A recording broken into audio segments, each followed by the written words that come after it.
Olá, irmãos, bem-vindo a mais uma escola dominical, mais um domingo abençoado para você, um frio.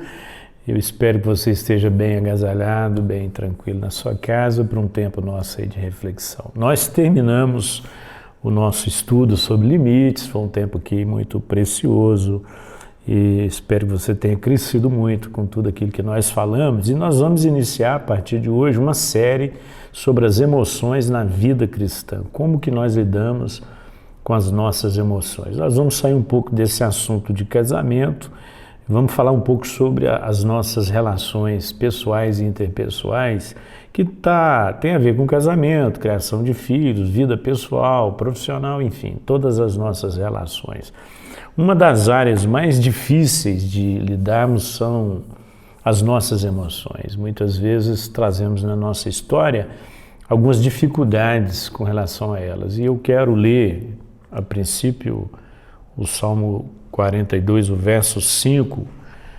O salmista, no momento de crise, ele conversa com a sua própria alma no verso 5 e diz assim: por que você está assim tão triste, ó minha alma?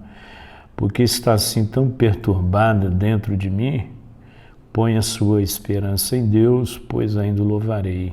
Ele é o meu Salvador e o meu Deus. As emoções, elas são forças poderosas que estão dentro da nossa mente humana.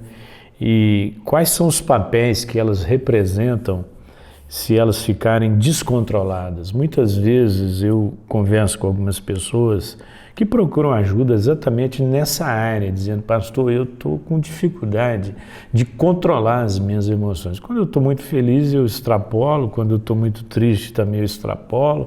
Geralmente são pessoas do excesso, ou elas estão muito para cima, ou elas estão muito para baixo. Na maioria das vezes, quando algumas pessoas precisam tomar decisões, elas não usam muito a razão, elas geralmente tomam decisões no calor das emoções. Isso é muito complicado. Nada é tão perigoso do que permitir que as nossas emoções governem os nossos destinos. Quantas vezes eu perco o controle da minha vida porque eu permito que as minhas emoções elas governem os meus sentimentos. Muitas vezes nós achamos que as emoções elas não têm controle. Na verdade, elas têm controle, sim. As emoções elas devem estar sempre sujeitas à responsabilidade das faculdades da nossa razão e da nossa vontade. O ser humano é um ser volitivo. O que é um ser volitivo? É um ser que tem vontade e muitas vezes não fomos treinados a lidar com as nossas emoções. Tem um livro do Augusto Cury, chama Treinando a Emoção para Ser Feliz. Ele usa uma técnica, que interessante isso, né? Você está falando de emoção, nós estamos falando de técnica. Então existe uma forma, uma técnica para você treinar as suas emoções. Ele chama essa técnica de DCD, que é duvidar, determinar e DCD, duvidar, criticar e determinar. O que ele quer dizer com isso? Muitas vezes eu aceito passivamente alguns estigmas que alguém coloca sobre mim, ou eu mesmo coloco. Eu sou distraído, por exemplo. Isso é um estigma. Ou que alguém colocou, que eu coloquei sobre a minha vida. Então, eu preciso criticar isso, né? Eu preciso duvidar de algumas coisas que por muito tempo eu acreditei sobre mim mesmo. E eu preciso determinar.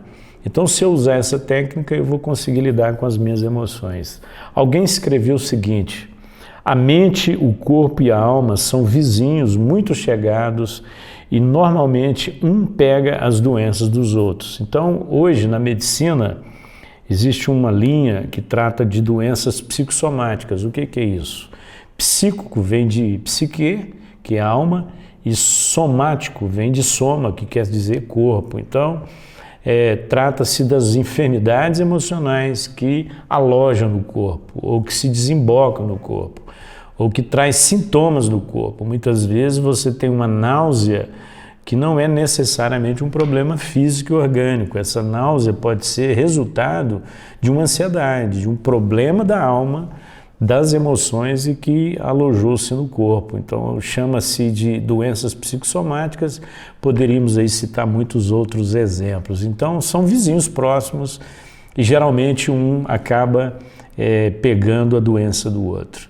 Nós vamos falar das emoções, não vai dar tempo de tratar todas as nossas emoções, eu não quero que esse tema seja tão exaustivo, então nós vamos trabalhar focar 4 áreas importantes das emoções. A primeira área é a culpa. Dentro dessa área da culpa, nós vamos tratar alguns pontos. Primeiro, quando é válida ou necessária e como se pode saber a diferença, né? Muitas vezes a ira é necessária. Quando a ira me desperta para o senso de justiça, por exemplo, não de justicismo, mas para o senso de justiça, quando a ira me leva a tomar uma decisão, tomar uma atitude que seja justa, ela é uma ira saudável. Agora, quando eu vou saber se aquela ira é válida, se ela é saudável ou não? Esse é o primeiro ponto que nós vamos abordar. Segundo, quais são as consequências da falsa culpa que nunca pode ser perdoada? Existe uma culpa verdadeira, existe uma falsa culpa. O ser humano é tão complexo que você pode ter culpa sem sentimento e você pode ter sentimento sem culpa. Isso é uma tragédia. Quando eu sou culpado e não sinto, eu me torno uma pessoa enrijecida e eu não mudo. Mas quando eu não tenho culpa e começo a me sentir culpado, eu me destruo. Então eu preciso achar o ponto de equilíbrio entre uma coisa e outra. Um outro ponto que nós vamos abordar sobre a culpa, qual é a origem da consciência e se nós podemos confiar nela.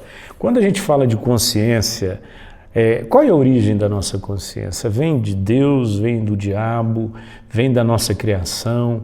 Então vamos tratar isso também.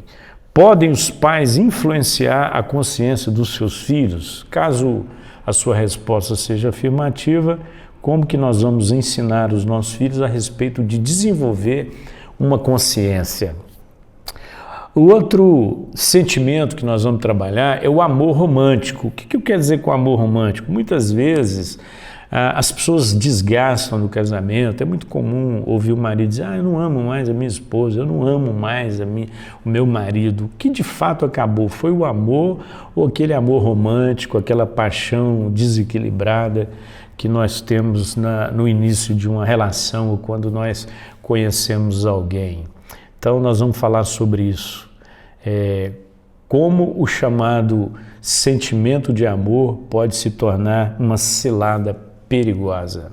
Segundo ponto, por que tantos casais ficam desiludidos pouco depois da lua de mel? Você volta da lua de mel e fala: pronto, casei com o cara errado ou fui enganada. Não, é que a lua de mel marca um momento da nossa vida, o ápice, né, da nossa relação, mas as coisas vão voltando no sistema normal, né? A gente entra no dia a dia do casamento e da rotina e algumas pessoas elas desiludem porque elas querem que aquilo que elas viveram lá permaneçam para o resto da vida e isso não é possível. Pode ocorrer amor à primeira vista. Tão comum a gente ouvir isso e a gente às vezes acha que isso é só coisa de novela, né? Pode. Você pode bater o olho na pessoa e dizer: puxa, apaixonei essa pessoa. Tem um amigo pastor, é interessante, ele é casado com a filha do fundador do Palavra da Vida. Que coisa interessante. Ele lá, aluno, né, do Palavra da Vida, e a filha do diretor apareceu lá na escola, uma americana, e ela vinha andando a cavalo e ele conta o seguinte: quando ele a viu, ele disse: eu vou casar com essa moça. Ele falou para um amigo dele de quarto lá do seminário, que falou: cara, você está louco, você sabe quem que é essa menina? Ele falou: não. Eu falei: essa é filha do diretor. Ele falou: tá, mas eu vou casar com ela. E realmente casaram, tem 2 filhas e já tem aí pelo menos 30 anos de casados. Outra pergunta: será que Deus seleciona uma pessoa em particular para casar com outra pessoa e ele vai levá-las ao encontro? Como que isso funciona, né? a gente às vezes transforma predestinação em predeterminismo. O que quer dizer isso? Tudo na nossa vida está predeterminado, né? Então eu pego essa Bíblia e jogo ela na mesa, isso já estava escrito que aconteceria. Não, isso é predeterminismo. Mas nós vamos falar um pouco lá sobre essa coisa de Deus ter uma pessoa já preparada para cada pessoa. Como se pode manter vivo o amor? É possível isso, né? Você conseguir manter acesa a chama do amor. A Bíblia diz que o amor jamais acaba. Do que a Bíblia está falando quando ela diz o amor jamais acaba? Havendo língua cessarão, profecias cessarão, havendo ciência passará, mas o amor jamais acaba. De que amor é esse que a Bíblia está falando? Nós vamos tratar sobre isso. Terceiro sentimento, que eu acho que é um dos mais complicados, difíceis da gente entender e lidar, é a ira. Toda ira é pecado, toda ira é pecado. Então a gente falou da culpa, do amor romântico, então nós chegamos agora na ira, né? Eu até já dei uma antecipada lá na hora da culpa, falando que muitas vezes uma atitude de ira pode gerar uma justiça, uma ação saudável. Mas nós vamos falar sobre isso então. Como lidar com sentimentos fortemente negativos, sem violar princípios bíblicos e sem reprimir esses sentimentos lá dentro do nosso inconsciente. Então, às vezes, nós temos sentimentos negativos e eles acabam chocando com alguns princípios da palavra de Deus. Então, vamos tratar disso dentro da ira. O terceiro ponto, é possível o cristão viver sem sentimentos de irritação ou hostilidade? Nós estamos vivos, né? Um dia alguém disse assim, a gente fica nervoso porque a gente tem nervo, né? Se a gente não tivesse nervo, não ficaria nervoso. É possível viver sem essa irritabilidade? É possível manter um padrão, né? Um estilo de vida, onde entra o fruto do Espírito, que fala de domínio próprio, mansidão, essas coisas todas, né, que a gente lê na carta de Paulo aos Gálatas, como que a gente pode viver isso? É possível viver isso? E o temperamento, né? E a personalidade, onde é que entra tudo isso? Algumas pessoas não são cristãs e são sossegadas, são passivas, são da paz, mas não tem nenhum conhecimento do Evangelho, nunca brigaram, gente boa. E tem lá aquele cristão consagrado, homem de oração, de jejum, mas de uma ira absurda. Eu fico lembrando de Pedro, né? Acho que esse foi o grande calcanhar de Aquiles, né? De Pedro, a ira, né? As explosões, ele era impetuoso, ele tomava decisões, ele era eufórico, ele arrancou da espada e cortou a orelha do soldado. Na verdade, ele queria cortar a cabeça, mas o cara foi rápido e ele só conseguiu tirar a orelha dele. Então é possível a gente ser cristão e ter esse domínio. Vamos falar muito sobre isso. Estar moralmente certo em determinado caso justifica uma atitude de ressentimento e antagonismo? Uma coisa justifica a outra. Muitas vezes nós tentamos, na vida cristã, compensar uma coisa com outra. Eu sou muito nervoso, mas eu tenho um coração muito bom. Então eu começo a usar determinadas virtudes para tentar compensar alguns defeitos da minha vida. Então nós vamos falar um pouco sobre como trabalhar isso, né? Eu estando moralmente certo em um determinado caso, justifica eu ter algum tipo de ressentimento? E, em quinto, o que é o mecanismo de fugir ou lutar e como se relaciona com os preceitos bíblicos? Muitas vezes eu me encontro nesse impasse, né? Ou eu brigo, ou eu fujo, ou eu parto para a luta. E o que a palavra de Deus diz sobre isso? E o quarto sentimento é interpretando as nossas impressões. Eu acho isso um ponto chave da comunicação. Muitas vezes as pessoas pensam que o que fragiliza um casamento é a questão sexual, é a questão de fidelidade. Obviamente isso também conta, mas hoje um dos grandes vilões ou vilões do divórcio é a comunicação, é a dificuldade que os casais têm, que as pessoas têm de se comunicarem, de se entenderem. Hoje eu estava conversando com alguém falando exatamente sobre comunicação, que não é o que eu falo, A comunicação é o que o outro entende. Então, muitas vezes eu falo uma coisa, a pessoa está entendendo outra. Então, eu tenho que pensar o que está levando a pessoa a ter um entendimento que não é o que eu quero comunicar. Então, a gente chama de interpretações paralelas. A pessoa está falando uma coisa, você está interpretando outra. E muitas vezes as nossas atitudes, elas são tomadas a partir das nossas interpretações. Nós interpretamos, nós julgamos e nós agimos. Então, é preciso tomar muito cuidado. Então, dentro desse ponto, podemos confiar em nossas impressões na interpretação da vontade de Deus.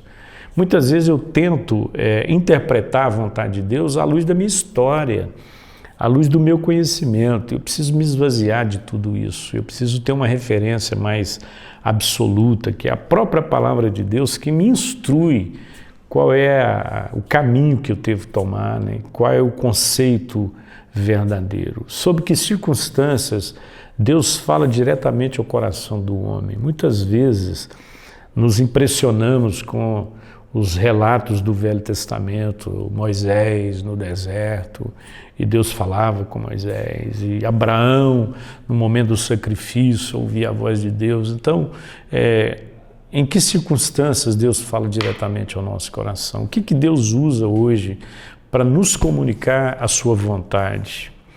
Satanás também pode falar diretamente em certas ocasiões. Quantas vezes você ouve uma voz e não sabe discernir se aquilo é uma voz de Deus, se é a voz do diabo, se é a voz da sua consciência. Então nós nos perdemos. Há uma maneira de eu descobrir quando é que Deus está falando, quando Satanás está falando e quando a minha consciência está falando. E quem está agindo na minha consciência? Essa é uma outra pergunta que nós temos que fazer.